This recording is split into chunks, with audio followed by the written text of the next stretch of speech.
Hi friends, இன்றைக்கி vegetable soup செஞ்சுருக்கேன். வாங்க எப்படி செய்கிறதுன்னு பார்க்கலாம். ஹாய் ஃப்ரெண்ட்ஸ், இன்றைக்கி நம்ம சேனலில் வெஜிடபிள் சூப் எப்படி செய்கிறதுன்னு வாங்க பார்க்கலாம்.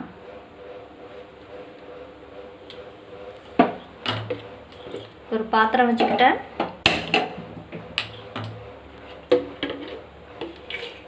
கொஞ்சம் போல் ஆயில் சேர்த்துக்கிறேன். 5-6 பல் பூண்டு பொடிசாக கட் பண்ணி வச்சுருக்கேன். அதை போட்டுடலாங்க எண்ணெயில். ஒரு 1/4 வெங்காயம் சின்னதாக கட் பண்ணி வச்சுருக்கேன், அதையும் சேர்த்துக்கலாம்.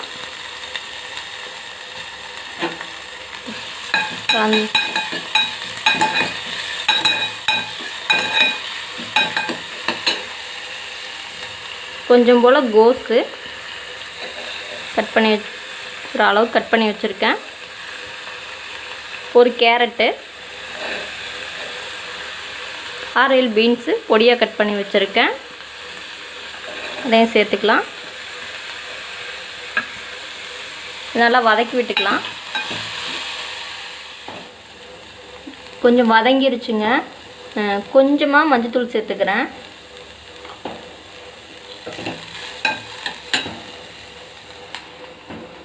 சோளம் 2 விசில் விட்டு எடுத்துருக்கேன், அதை இதில் சேர்த்துக்கலாம்.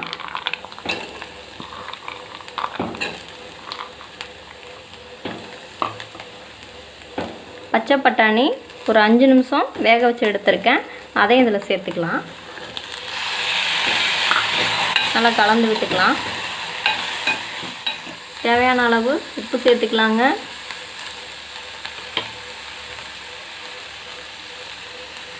தேவையான அளவு தண்ணி சேர்த்து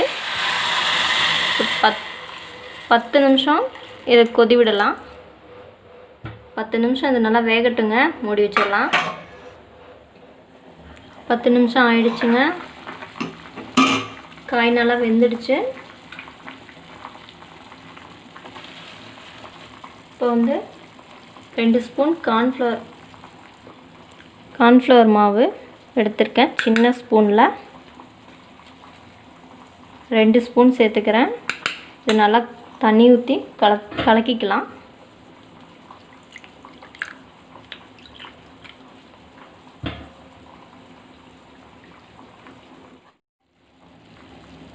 கார்ன்ஃப்ளவர் மாவை நல்லா கட்டி இல்லாமல் கலக்கிட்டேன்.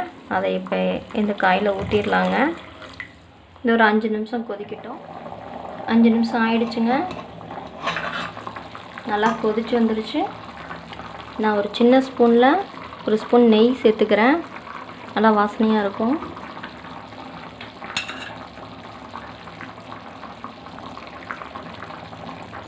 அரை ஸ்பூன் மிளகுத்தூள் சேர்த்துக்கிறேங்க.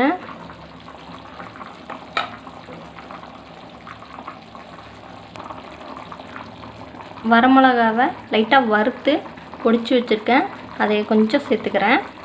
இப்போ நல்லா கலந்து விட்டுக்கலாம்.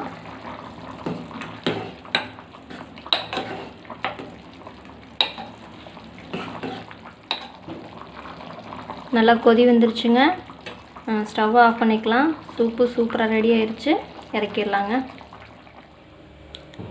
வெஜிடபிள் சூப் சூப்பராக ரெடி ஆயிடுச்சுங்க. நீங்களும் இது மாதிரி செஞ்சு பார்த்துட்டு கமெண்ட் பண்ணுங்கள். ஜெசிமா சேனலுக்கு சப்ஸ்கிரைப் பண்ணுங்கள். மறக்காமல் பெல் பட்டனை கிளிக் பண்ணுங்கள். தேங்க்யூ ஃபார் வாட்சிங்.